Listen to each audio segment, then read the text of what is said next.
Hello বন্ধুরা, আমি তোমাদের কাছে একটা টকের রেসিপি নিয়ে এসেছি।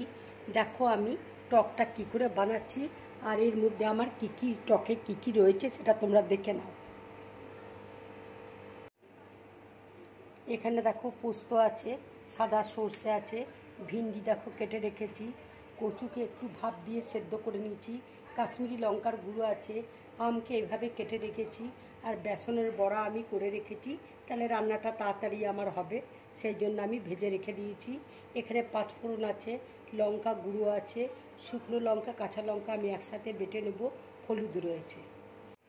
দেখো তেল গরম হয়ে গেছে, এবার আমি শুকনো লঙ্কা ফোড়ন দিয়ে দিচ্ছি, পাঁচ ফোড়ন দিয়ে দিচ্ছি,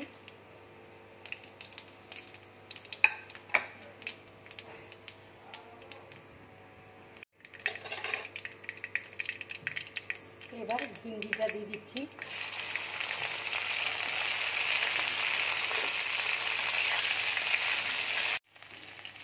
এবার আমি কচুটা দিয়ে দিচ্ছি,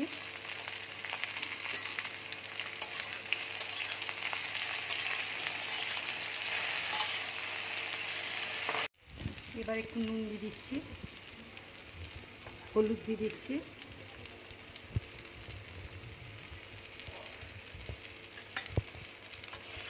হালকা করে ভেজে নেবো। ভাজার পর আমি আমটা দিয়ে দেবো। এবার আমি কাঁচা আমটা দিয়ে দিচ্ছি, আম দিয়ে একটু ভেজে নেবো।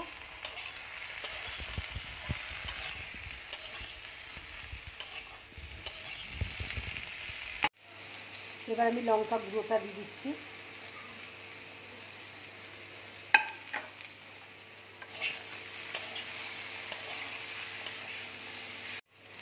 এবার আমি মশলাটা দিয়ে দিচ্ছি, একটু কাশ্মীরি লঙ্কার গুঁড়ো দিয়ে দিচ্ছি,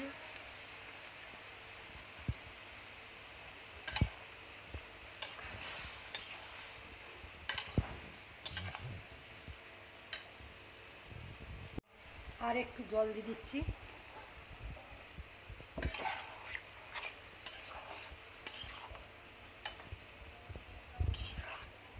আমটা একটু সেদ্ধ হয়ে গেলেই আমি বেসনের বড়াটা দিয়ে দেবো।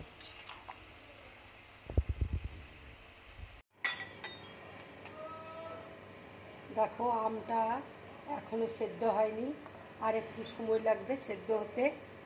তবে টক এই গরমের মধ্যে খেয়েও খুব ভালো, টক খাওয়া ভীষণ উপকারী, আর টক খেতেও ভালো লাগে গরমে। তোমরা এইভাবে টক রান্না করে খাবে, খুব ভালো লাগবে। এটা গরম ভাতের সাথে খাবে, ভীষণ ভালো লাগবে।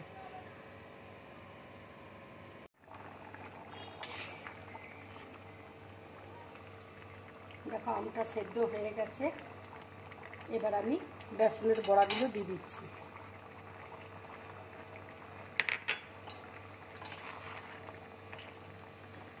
বেসনের বড়া দিয়ে একটুখানি ফুটিয়ে নেব, তারপর আমি বাটিতে ঢেলে নেব। দেখো রান্নাটা হয়ে গেছে, এবার আমি গ্যাসটা অফ করে দিচ্ছি। এবার বাটির মধ্যে আমি নামিয়ে নিচ্ছি।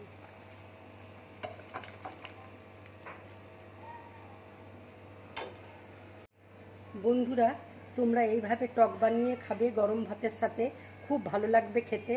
যদি আমার এই রেসিপিটা তোমাদের ভালো লাগে তাহলে লাইক করবে, শেয়ার করবে, আর ড্রিম ব্লগ চ্যানেলটাকে সাবস্ক্রাইব করবে। নমস্কার।